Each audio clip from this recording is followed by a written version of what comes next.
Que nos toca a Luis a mí, como ha dicho antes Javier, es contaros un poco lo que es la situación económica de Parla. Nos hemos distribuido la intervención en dos partes porque pensamos que era la manera más práctica de que se pudiera entender mejor. A mí me toca la parte de explicaros un poco la evolución durante estos últimos años, y Luis entrará más en lo que es la situación económica actual del ayuntamiento. Por la limitación de tiempo comprenderéis que una cosa de este calibre es muy difícil de hacer en tan poco tiempo. Entonces vamos a escoger algunas cifras que consideramos que podemos emplear como indicadores, pero habría muchísimo más para explicar la situación. Lo que vamos a contar pensamos que es significativo. Los datos que vais a ver proceden del Instituto Nacional de Estadística, del Instituto de Estadística de la Comunidad de Madrid y del Ministerio de Hacienda. Con estos datos los hemos elaborado para que den alguna información significativa. Lo primero que habría que decir, para no entretenernos mucho, es que aunque es verdad que la burbuja inmobiliaria, hemos oído hablar todos mucho de la burbuja inmobiliaria, de lo que ha crecido, de lo que ha supuesto este crecimiento de los pueblos, de la construcción, etcétera, lo cierto es que eso no ha ocurrido igual en todos los pueblos. Y nos encontramos que Parla es de los municipios, si no el municipio de la Comunidad de Madrid, en el que más ha crecido en construcción de vivienda, con diferencia. Ahora lo veréis. Eso sí, si tenemos en cuenta el tamaño de Parla. Parla no es un municipio pequeño dentro de la Comunidad de Madrid. Por supuesto que hay municipios que porcentualmente han crecido más, pero son municipios muy pequeños que en el momento que hay una promoción de viviendas, prácticamente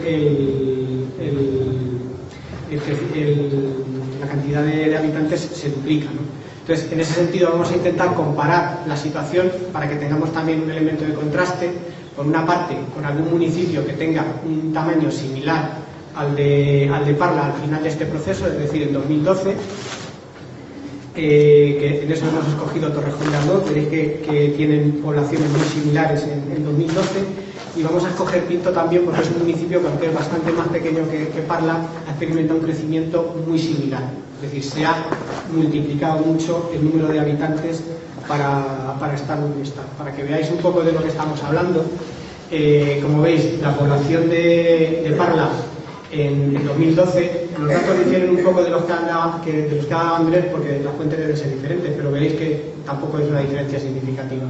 En 2012 Parla tenía, a final en el padrón, tenía 124.208 habitantes, pero empezó en 1996 con 70.000. Si tomamos el tramo del 96 a 2012, veréis que casi ha duplicado la población. Si la población de Parla en el 96 era el 100, en 2012 es el 180. Eso sirve también para interpretar nosotros. Veréis que Pinto también ha tenido un crecimiento muy grande. Pinto empezó en el 96 con 25.000 y en el 2012 acaba con 46.000. Y Torrejón, como decía, que es el otro que vamos a utilizar como contraste, acaba, igual que Parla, aproximadamente en 125.000 habitantes, pero empezó con una cifra de habitantes netamente mayor, tenía casi 90.000. Os voy a poner los dos periodos porque del periodo que tenemos datos económicos es a partir de 2002, por lo tanto vamos a estimar que el crecimiento de Parla ha sido aproximadamente, junto con Pinto, un 50%, y Torrejón, aunque acaba con ese nivel de habitantes, como os digo, crecería aproximadamente el 24%. Esto es lo que vamos a utilizar, como os digo, como contraste, pero vamos a compararlo también con otros pueblos que pueden tener una situación similar.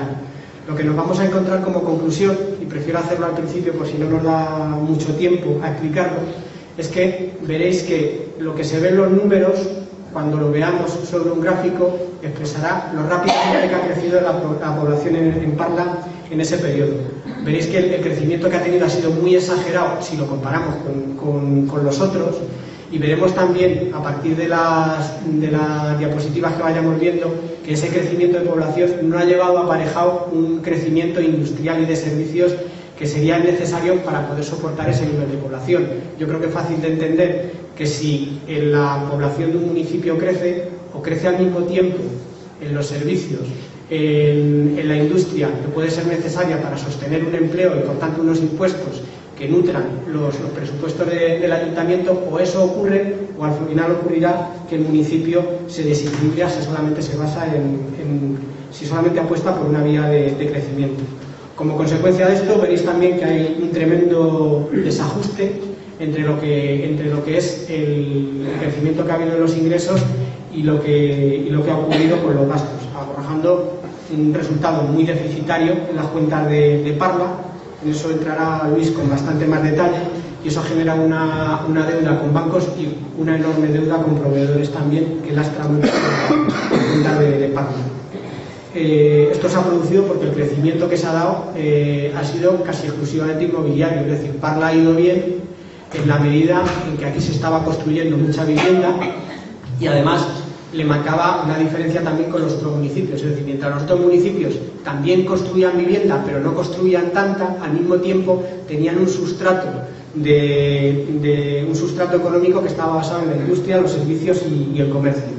Decir también que esto es una situación que, como veréis, se ha dado en el periodo este que os vamos a decir, es decir, entre el 96 y 2012 han pasado 16 años, ha dado tiempo a tomar decisiones o a ver lo que iba a pasar. Sin embargo, lo que ha venido ocurriendo es que se ha seguido apostando por el mismo modelo y ahora pues estamos como estamos, ¿no? Decir que de esto pues han tenido que ver no solamente el cómo se ha llevado la gestión municipal durante todo este periodo, sino que la Comunidad de Madrid, que en este sentido también tiene responsabilidades en cómo se han hecho estos desarrollos, consintiendo, motivando y facilitando el tema, también tiene responsabilidades que le podían habernos llevado a que la situación ahora no fuera la que es. Entonces, bueno, entrando en el tema, no quiero entretenerme mucho porque esto ya lo habéis visto en el otro. Estos son los otros municipios y su crecimiento entre el 2002 y 2012. Como veis, todos han crecido, pero ninguno ha crecido con los datos que podéis ver en ese gráfico. Los dos municipios que tienen la línea más tumbada son, por supuesto, los que he dicho antes, que son Pinto y Parla. Parla un poco por encima, pero bueno, no es significativo, el crecimiento es muy grande. Para que interpretéis el gráfico, el 2012 sería la base 100, es decir, todos los municipios empiezan en su 100%, y luego lo que han ido creciendo es en 2004, en el caso de Parla, pues su población estaba en el 108%, es decir, había crecido un 8%, Pinto había crecido un 11%, si hacemos la acumulada en 2006, la población de Parla era ya un 118 y la de Pinto un 124, y así hasta llegar a ese 154 y ese 147 que crecieron. Lo importante de este gráfico no es tanto ver que todos crecieron, sino que, si os dais cuenta, todos los que están en la parte baja crecieron, pero crecieron de una manera muy controlada, muy controlada, por decirlo de alguna manera, crecieron mucho también. Joder, bueno, pues esta sería la situación, para que veáis cómo fue la construcción de vivienda. Por supuesto, el crecimiento de población lleva aparejado que se construyó mucha vivienda. En este gráfico podéis ver que el crecimiento de la vivienda fue mayor en Parla, esto sí, en términos absolutos con respecto a otros municipios. Getafe también creció mucho, pero partía de una población muchísimo mayor. Para que veáis cómo esto no llevaba aparejado un crecimiento de los servicios y de la industria, tenéis este gráfico que os permite ver lo que es el Producto Interior Bruto, que se nos hace a nivel estatal, también se puede hacer a nivel municipal. El Producto Interior Bruto por habitante de Parla es ese que veis en el tramo bajo, en verde. El resto de los municipios crecieron en industria y en servicios mejor que Parla. Este crecimiento seguramente que viene de Parla se debe también a la parte inmobiliaria que tuvo, pero luego empieza a caer, mientras que los demás más o menos se mantienen, porque la apuesta no fue solamente el inmobiliario, seguía habiendo una industria que permitía aumentar esos presupuestos. Otro indicador que se acepta normalmente como un indicador de crecimiento industrial es el consumo de energía eléctrica. Como veis, ocurre lo mismo. Mientras que el resto de los municipios tiene un nivel mayor, en algunos se ve el declive, como también la crisis les ha afectado también a la industria y a los servicios, pero como podéis ver, su punto de partida era mayor, y entonces la afectación que ha tenido de la crisis no ha sido tan alta. Y para que veáis un poco la dificultad que tiene Parla para crecer, es este gráfico que expresa el uso del suelo en los municipios que hemos visto. Parla nuevamente vuelve a estar en la parte baja, prácticamente tiene solamente, a pesar de que Parla es un municipio mayor que algunos de los que veis encima, solamente tiene 63 hectáreas registradas como suelo urbano industrial. Otra cosa es que esté bien aprovechado o no, pero desde luego no le ha hecho falta durante todo el periodo recalificar suelo en este nivel porque no ha tenido por dónde crecer. Pues disculpar las prisas, pero este gráfico, esta tabla lo que expresa es lo que viene a verse en las otras. Como no ha habido crecimiento industrial, el crecimiento de la recaudación de aquellos impuestos que son de recaudación municipal no ha crecido especialmente, se ha mantenido en un nivel muy plano con respecto al resto de los municipios. Veréis que algunos hasta tienen, por habitantes, tienen un nivel parecido, pero no se ha producido ese desequilibrio a lo largo de todo el periodo, con lo cual no tiene ese problema. Y lo mismo ocurre con el resultado que ha habido por ejercicio. Esta es la última diapositiva. Como veis, en todos los municipios ha habido un cierto nivel de déficit, pero en 2012 Parla es el único que mantiene un déficit importante.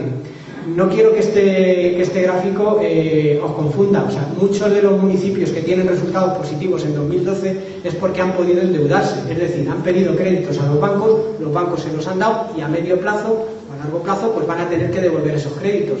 En eso entrará Luis un poco más en detalle, pero lo cierto es que Parla tiene tal deuda y tan poca capacidad de generar riqueza que ni siquiera se le está permitiendo endeudarse.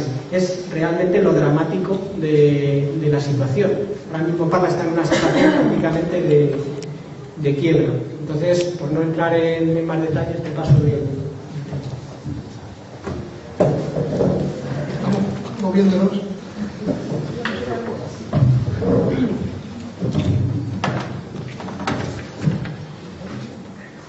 Pues sí, como dice Fernando, yo voy a entrar un poco más concretamente en lo que tienen los ayuntamientos, ¿no? Los ayuntamientos, dentro de sus competencias, tienen que prestar unos servicios a su población, que son la recogida de basura, el alcantarillado, la seguridad, iluminación, parques, de calles, servicios sociales, educativos, deportivos, culturales, servicios administrativos. Lo pueden prestar de manera directa a través de su personal o lo pueden prestar de manera indirecta a través de las empresas o las contratas. Pero en cualquier caso, tienen que correr con esos gastos, hay que pagarlos. Cuentan los ayuntamientos para sufragar los gastos de la prestación de esos servicios con recursos propios o de otras administraciones. Y también se puede obtener financiación acudiendo a los mercados financieros, emitiendo bonos o solicitando préstamos, como decía Fernando, ¿no? Los ingresos propios de los ayuntamientos son el IBI, el impuesto de circulación, el IAE, el impuesto sobre el incremento del valor de los terrenos, el ICIO, las tasas por prestación de servicios, de alcantarillado, de recogida de basura, la obtención de licencias o por aprovechamientos especiales, como la entrada de vehículos, las terrazas, los precios públicos por las escuelas de música, los polideportivos, las escuelas infantiles, y los ingresos fruto de su patrimonio, de alquileres de inmuebles o de concesiones administrativas. Obtienen ingresos también de la participación de los tributos del Estado, a través del IRPF, del IVA y de la participación de los tributos propios, porque ya sabéis que estos hay una parte que viene para los ayuntamientos. Los principales recursos de los ayuntamientos provienen pues de sus recursos propios y de las cantidades que transfiere el Estado, y con esos ingresos tienen que hacer frente a los gastos. Aquí, en esta primera, ¿esto cómo se pone para que se vea? Sí. Estas tablas, que son un poco farragosas y un poco exageradas, con mucho dato, lo que en principio quiero que nos quedemos es con estos datos, los datos de las últimas, de esta línea, el total de los ingresos y el total de los gastos de los ejercicios 2010, 11 y 12. Para que veamos que la diferencia que hay entre lo que se presupuesta y lo que realmente se puede cobrar, lo que se cobra y lo que queda pendiente de cobrar, lo que se presupuesta en gastos, lo que realmente hay que pagar, lo que se paga y lo que queda por pagar. Y veis ya de entrada que aunque el presupuesto se inicia de una manera equilibrada, que es como tiene que ser, sin embargo, los ingresos reales y los gastos hay un desequilibrio de, en este caso, 28 millones. En el 2011 lo mismo, veis el presupuesto, lo que realmente se puede recaudar, lo que luego se recauda y lo que queda pendiente, lo que hay que pagar, lo que se paga y lo que queda pendiente por pagar y la diferencia. Y en 2012 la misma situación. Esto nos lleva a varias conclusiones, ¿no? La primera es la gran diferencia entre los presupuestos y lo que realmente se liquida. Es decir, se presentan presupuestos equilibrados e inflados que son ficticios, tanto en los ingresos como en los gastos. La segunda conclusión es que se gasta más de lo que se ingresa, con lo que empiezan los verdaderos problemas. La tercera es que hay mucho dinero pendiente de recaudar, pero también mucho pendiente de pagar. Donde principalmente ha habido un desfase en los ingresos ha sido en el envío. Eso está muy escondido, no se ve en estas tablas. Si en algún momento luego en el debate queréis que entremos en algún detalle, algún dato especialmente, podríamos entrar en ello. En los ingresos por impuestos y directos, en el capítulo 2, en el ICIO, veis, fijaros, que hay presupuestado 25 millones y luego se reconocen 2. ¿Qué quiere decir se reconoce? ¿Qué es lo que se puede cobrar? Lo que realmente se puede cobrar.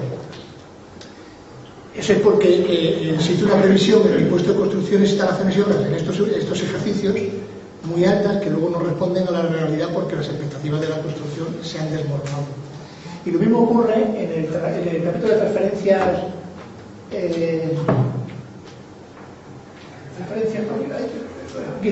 corrientes. Lo mismo ocurre.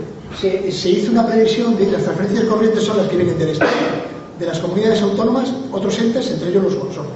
Aquí parla lo que se hizo una previsión de unos ingresos muy altos de los consorcios, supongo que los urbanísticos, que luego no han sido reales, porque se ha desmontado. Y eso pues se ha ido repitiendo. En los gastos se observa que los ejercicios 2010 y 2011 los gastos de personal son similares. Sin embargo, en 2012 bajan 6 millones debido principalmente a la bajada en personal laboral. Pero pese a esa importante bajada, el déficit sigue siendo muy alto, aunque la tendencia es a la baja. Pero claro, eso supone también una importante merma en el empleo público.